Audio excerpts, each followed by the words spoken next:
parabéns aos ilustres políticos brasileiros. Eu quero aqui deixar registrada a minha congratulação a que talvez seja uma das maiores façanhas políticas de todos os tempos. Com essa brilhante e astuta narrativa de que tudo que já aconteceu, acontece ou acontecerá de errado nesse país é culpa do espectro político contrário ao seu, é que eleitores que deveriam questionar sempre que aparecer um escândalo envolvendo corrupção, desvio de dinheiro, privilégios, ao invés desse tipo de eleitor, os senhores conseguiram torcedores fanáticos que são capazes de defendê-los em qualquer crime que os senhores cometam. Sempre que aparece uma notícia ruim envolvendo o nome dos senhores, o que vocês fazem? Vêm a público e falam: não acreditem nisso, isso é fake news da direita ou da esquerda que está só tentando me derrubar. Ao invés de realmente dar uma explicação coerente ao eleitor, se é que ela existe, porque às vezes a denúncia é verdadeira, né?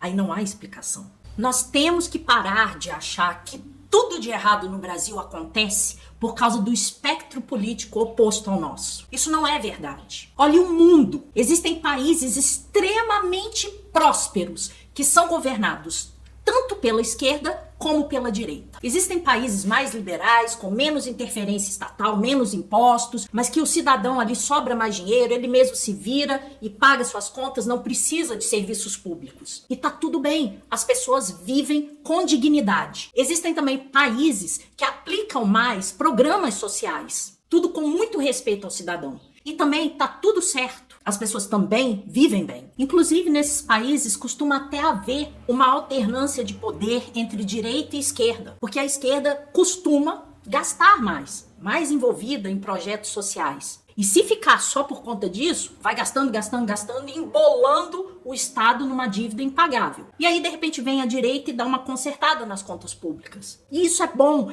esse balanço é bom, isso é democracia. Um lado vai consertando o outro. O problema aqui no Brasil não é direita ou esquerda. O problema é que nós não temos o que esses países têm, que é austeridade, transparência, corrupção próxima a zero. Um Estado que respeita o cidadão, a opinião pública. Um Estado que é eficiente ao usar o dinheiro do pagador de impostos, que não desperdiça esse dinheiro em corrupção, em burocracia, em privilégios absurdos para políticos e altos funcionários públicos. Enquanto não nos tornarmos um país sério, nós vamos continuar com esses problemas estruturais. Dinheiro desperdiçado com privilégios, pouco retorno dos impostos que nós pagamos, máquina estatal inchada, sem transparência, corrupção desenfreada, tanto se formos governados pela direita como pela esquerda. E aqui eu não estou dizendo que você não tem que ter a sua opinião e a sua ideologia e achar que ela é a melhor para o país. Eu tenho a minha. Eu acho que ela seria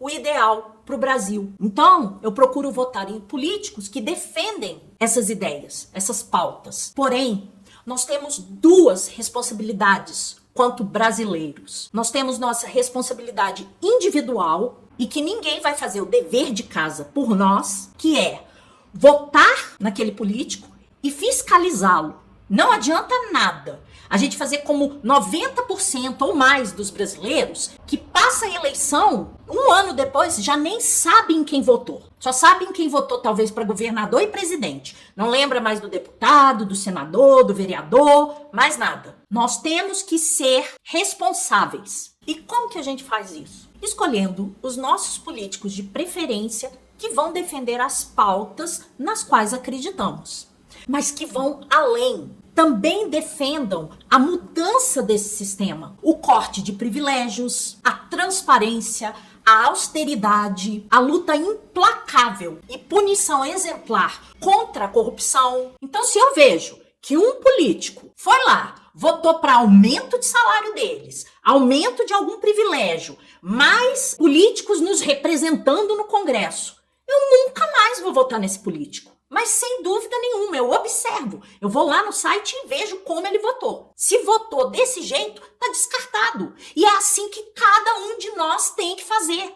Tá envolvido em corrupção? Não conseguiu explicar? A gente não é bobo, a gente sabe quando ali a história está mal explicada. Não votamos mais nesse político, pronto! Essa pessoa sai de cena.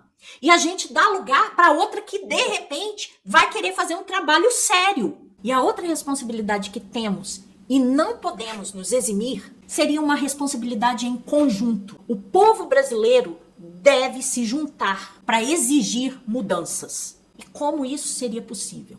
Se um grupo de voluntários, cidadãos, não envolvidos com nenhum partido político, com nenhuma instituição política, nada, absolutamente nada, apenas cidadãos, se juntassem e começassem a organizar todos os pontos que precisam ser mudados nesse país para que a gente tenha transparência, para que a gente consiga um país sem corrupção, sem privilégios, e depois apresentasse todas essas pautas de mudança para o restante da população e pedisse que a população em massa apoiasse, assinando seu nome, deixando seu CPF, para os políticos verem que aquilo ali não é uma falsificação, é real, que milhões de brasileiros estão exigindo a mudança, eu tenho certeza que esse clamor da sociedade organizada, sem partidarismo, resultaria numa transformação radical nesse sistema que aí está.